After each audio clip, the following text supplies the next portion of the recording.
for our KEO speaker today. She is Meghavi Vyas. By education and training, she's a civil engineer. But along her life's journey, Meghavi has metamorphosized from being an engineer into an entrepreneur and now a successful author. Today, she is better known as an image management consultant and a personal branding maven. For the last decade, our speaker has been practicing as an image management consultant, focusing on helping people put their best foot forward in their business and personal lives. She's been a change agent in many people's lives, and she'll be a change agent for members of our audience today. Her personal brand promise is change your image, change your life. Fellow Toastmasters and members of Club ToastEd, prepare to be changed. Please help me welcome with her KEO presentation, Meghavi Vyas.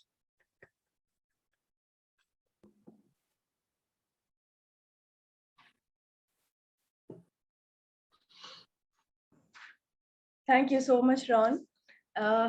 I didn't know that we are going to open the session with my talk, so I'm elated with this. One thing before we get into the topic, you'll probably have to bear with my throat because my throat is not so good. Anyways, coming back to our topic, I love that we have this theme as reputation, because I understand that in this era, one thing which we need to guard the maximum is our reputation. How are people perceiving us? So one of the times in one of the conversations, somebody just said that, how much important is the perception? I'm not what you think about me. Your perception about me is wrong. But then I had a different point of view. What people think about you is the only reality about you for them. For you, it's a perception, but for other people, that's the only reality. So please don't go by this thought that my perception, what people carry, my perception is not so important. The fact is, your perception is the only reality that people carry about you. And today, in this given time, I'm going to maneuver over some thoughts, some ideas, and some observations that I've had in this little journey of over a decade. And like the TMOD described, my academics fall into engineering, but I always say that I've moved from engineering buildings to engineering personalities.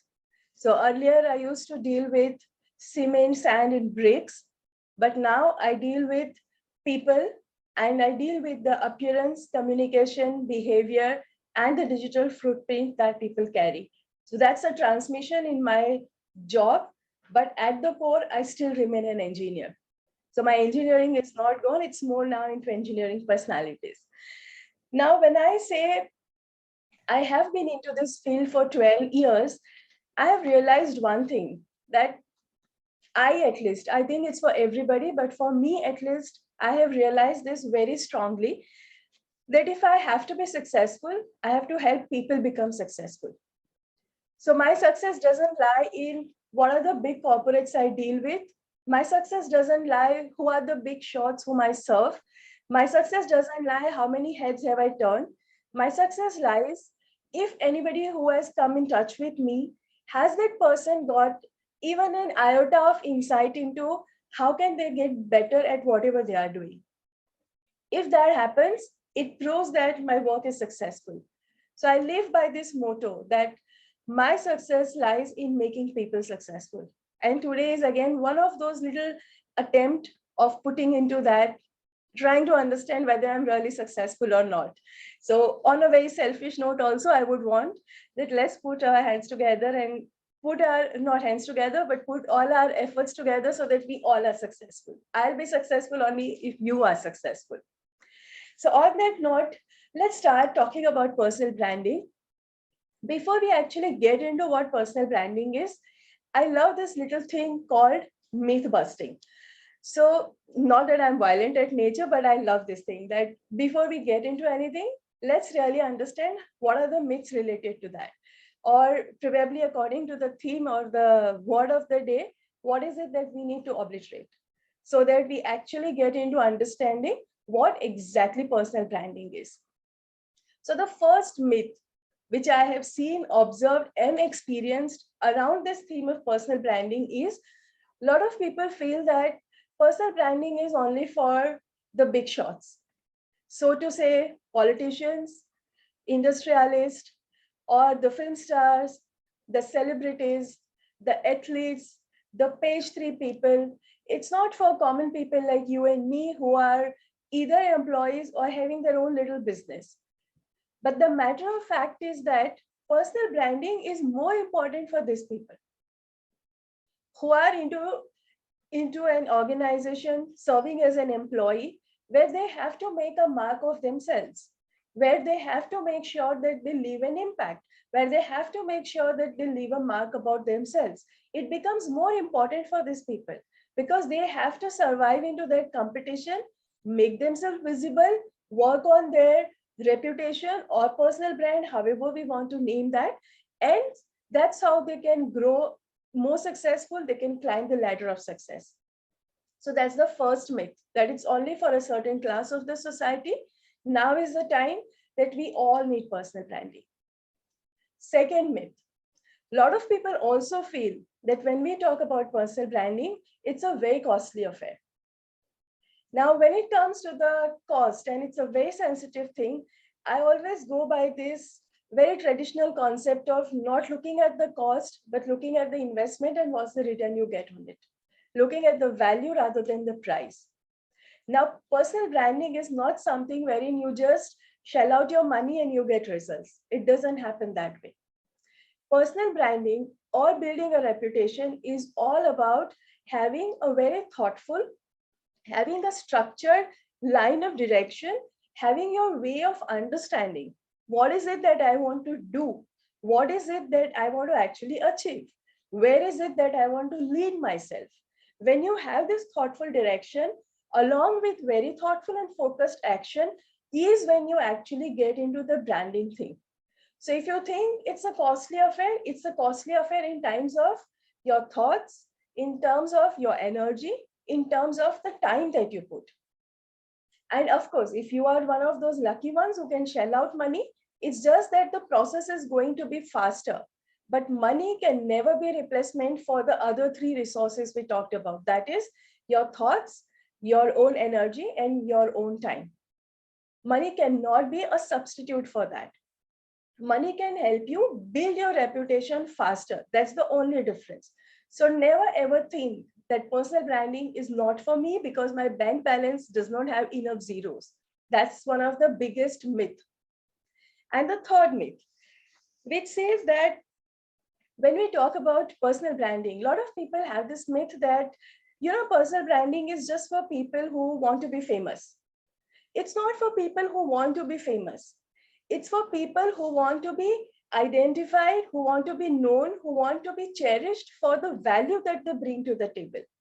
You're not supposed to be famous world around.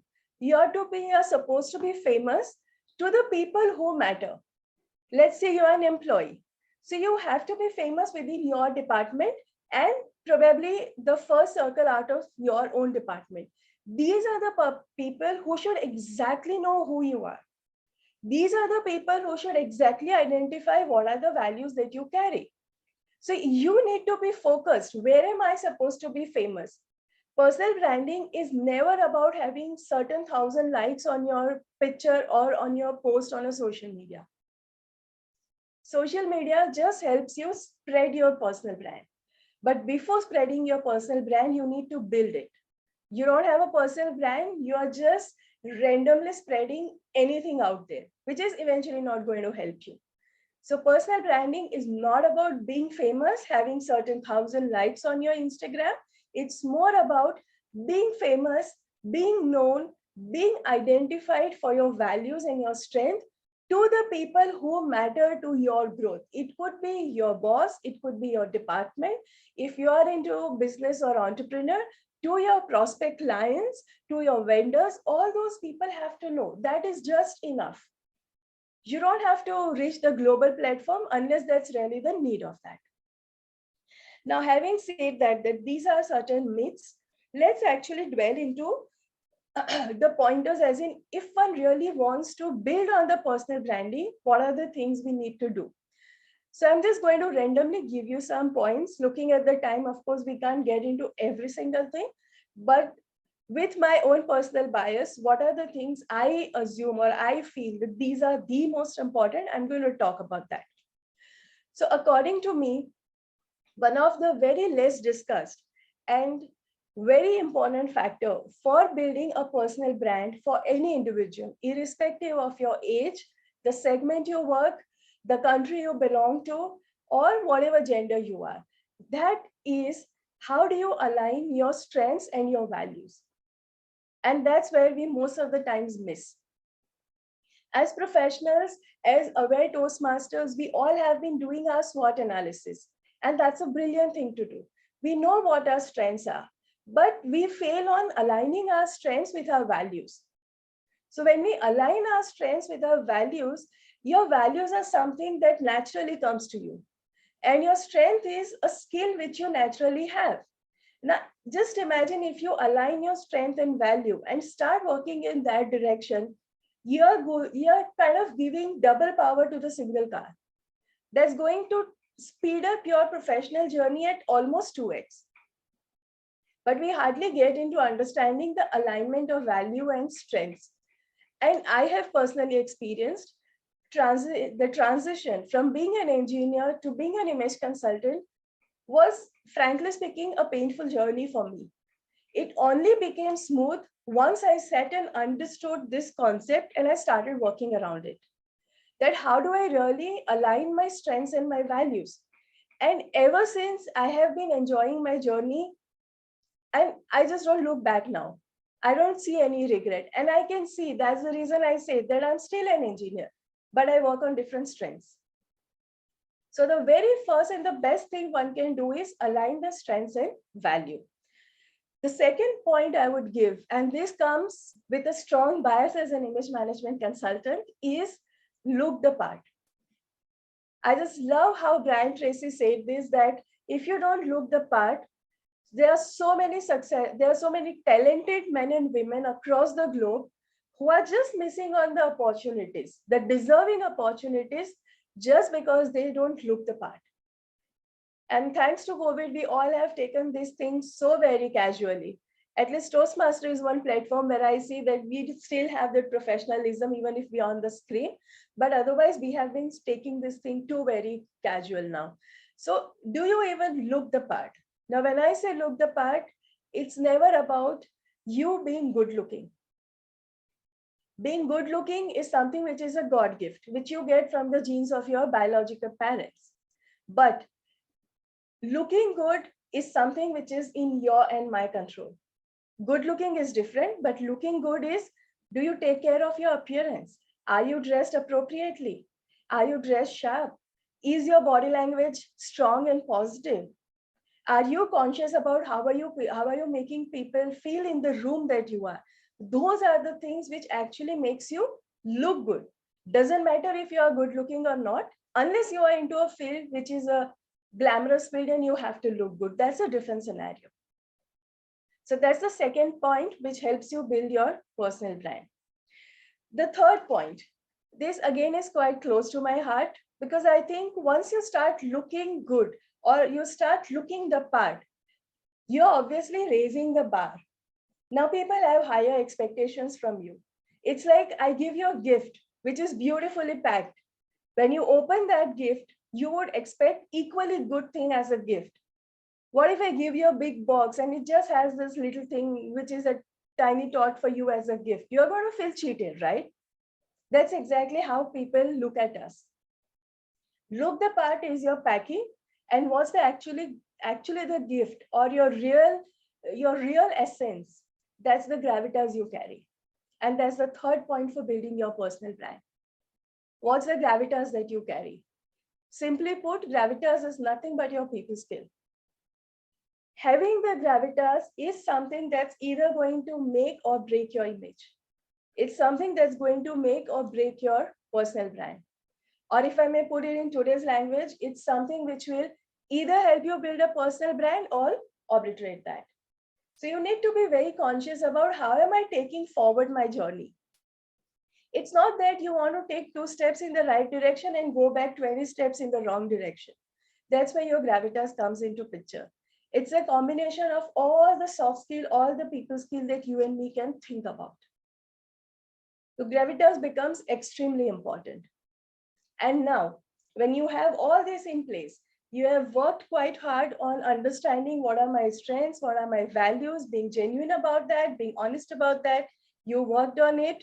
And post that, you have also made sure that, yes, I look the part so that I'm in co-relationship with my strengths and value. You also work on gravitas. But then if you're not on social media, it's almost like you are winking at a girl in the dark room. That's not going to give you any result. So you want to make sure that you are seen, you are not invisible. So social media is something which is the step 4 for personal branding. But the mistake we make is, I want to make a brand of myself. What am I going to do? I'm going to go and hunt for a digital agency who's going to take care of my social media. And the digital agency, with all honesty, puts in all the effort, but does not get you the result because they don't have raw material to work on. They don't have substantial things that they can work on. And that's where we don't get results. The second point that I want to make is, when you want to build a brand, the very obvious thing is you want to differentiate yourself from the commodities in the market. It's like if you come to my place, I give you water in a simple glass like this.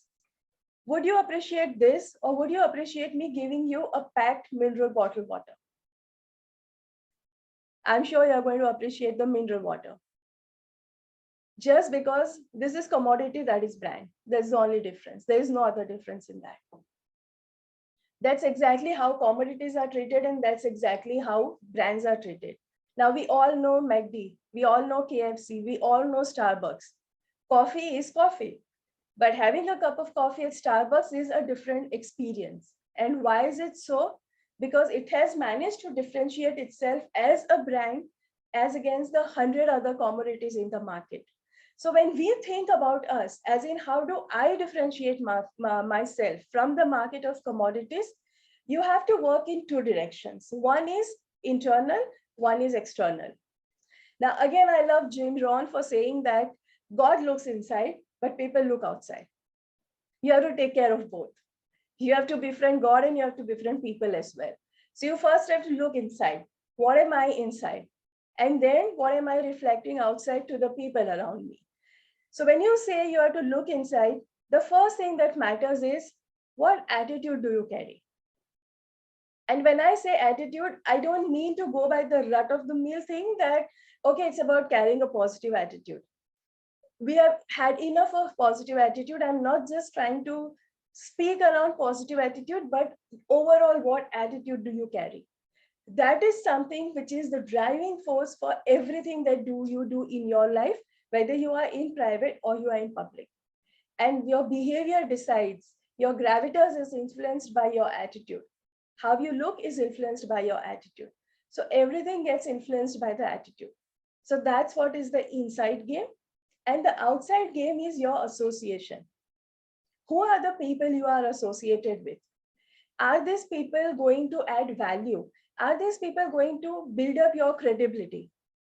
If I come and I'm invited at Toastmasters to speak, I want to tell this to everybody because that's adding to my credibility. But if I have been invited to, let's say, some small society thing gathering, I would of course speak, but that's not an association I would want to boast about. So what are the associations that you are building up? That's the outside. So your inside is for you, outside is for people to see who you actually are. So you need to work on the inside and the outside so that you differentiate yourself as a brand from the commodity that you have in the market.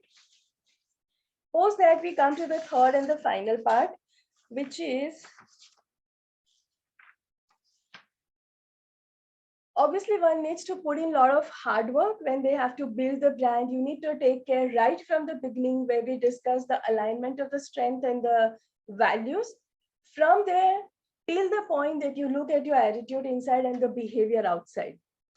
Now, obviously, when you have put so much of time and energy into building your brand, the least you want to do is take care of it. Make it sustainable. And come to think of it, anything that has to grow has to be sustainable. If you can't sustain, that thing would not grow. Same is with our personal brand.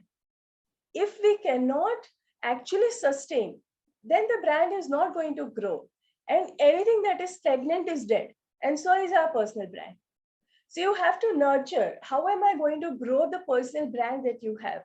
And for that, we have a beautiful CAC framework, which says that to make it sustainable, one, you need clarity. What are you doing? Where are you going? Where are you heading? What's it that you want to take as a benefit out of the branding that you're building for yourself? That clarity. It talks about the authenticity. So your authenticity tells whether you are actually you or you are somebody else. And the final C, which is consistency. So personal branding, one has to be consistent. It can't be like, I want to be a brand today, but tomorrow I'll take it off. There are no happy hours when you want to build a personal brand. So those are certain inputs that I wanted to give on personal branding. And I sincerely hope that I have been able to add value, whatever little value I have been able to add. And one thing which I want to proudly say towards the end is, I have also been a Toastmaster. So since COVID, I have given up because the meetings are online and thus not as fun as offline meetings. But yeah, I have been a proud Toastmaster. Thank you so much.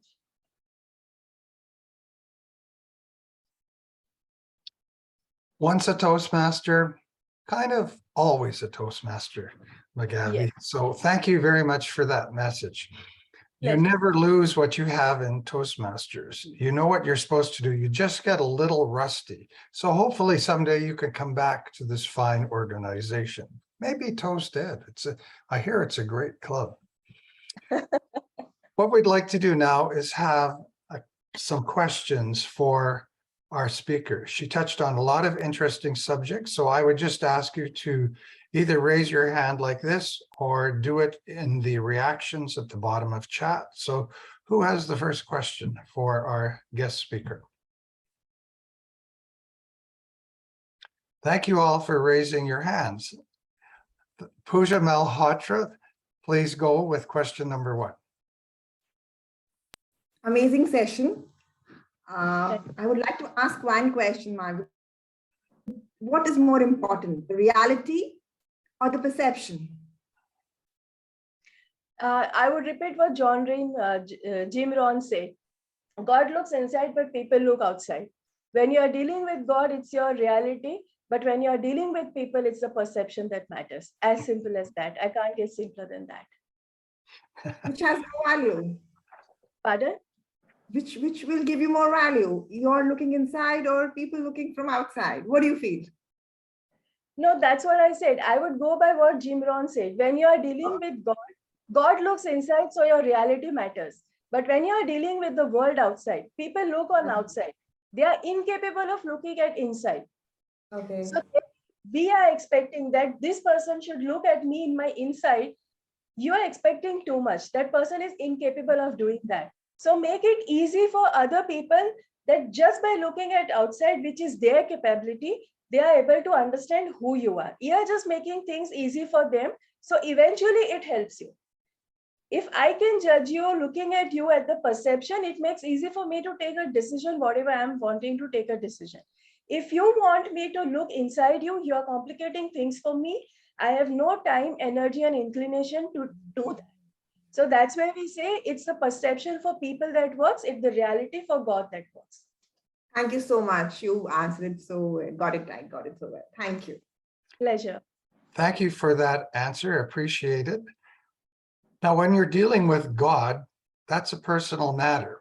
But here on planet Earth, the third richest man in the world is Jeff Bezos, who founded Amazon. And he has an interesting quote to go along with that last question. Your brand is what people say about you when you are not in the room. And there's a lot of wisdom in that.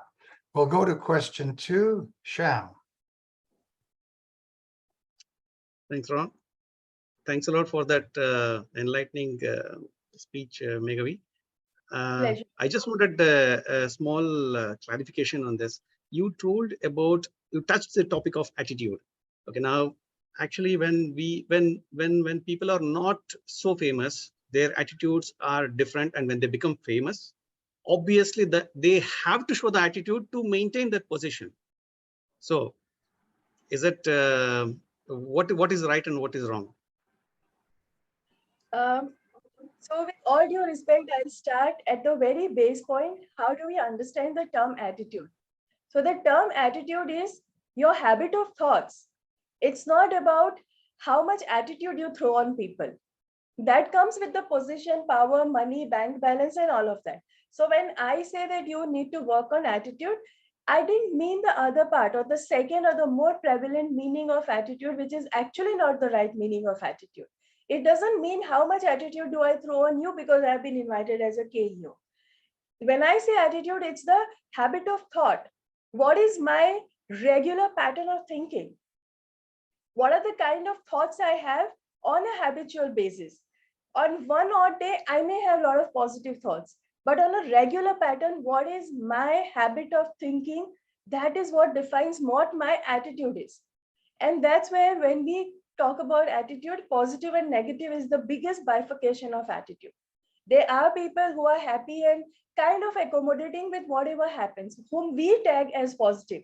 And there are people who always look at negative and cribbing and complaining, whom we tag as negative.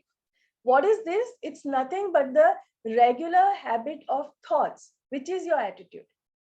When I say attitude as a part of personal branding, it's not about how you treat people. That also shows your attitude. That becomes part of your gravitas.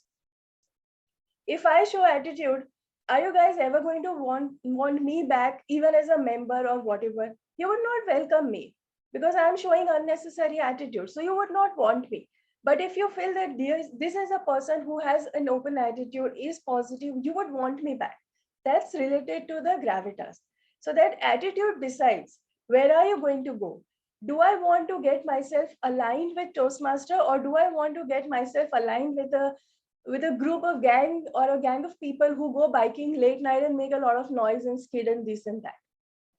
So that attitude is different and this attitude is different. So I think once you get a clarity in understanding what that attitude is, it will help you understand better that your internal is your attitude, which builds your brand. That's like the anchor to your brand.